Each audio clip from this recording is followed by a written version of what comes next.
Wagila. At ngayon, ihain po naman namin sa inyo ang ating Pritong Police Report.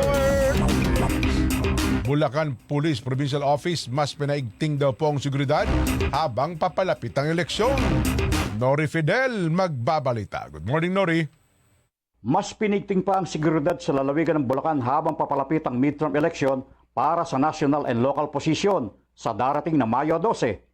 Sa lungsod ng Malolos, makikitang nakalatag ang mga checkpoint sa lansangan at pinapara ang mga nagdaraang motorista, gaya ng mga motorsiklo maging ang mga four-wheels vehicle. Layo nito na mapanatili ang katahimikan at kaayusan ng nasabing lungsod para maiwasan ang anumang uri ng krimen, lalo't papalapit na nga ang halalan, ayon kay Lieutenant Ramon Chavez. Ito po ilayunin namin upang mapanatili ang kaayusan at katahimikan ng ating lungsod. Maiwasan po ang anumang maaaring mangyaring krimen sa ating bayan.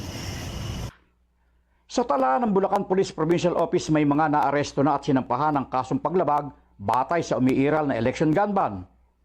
Ayon pa kay Chavez, mas lalo pa nila paigtingin ang pagbabantay sa lungsod araw at gabi. Umaga, gabi, gising po ang inyong kapulisan upang kayo ay bantayan, upang masiguro po natin ang katahimikan ng ating lungsod.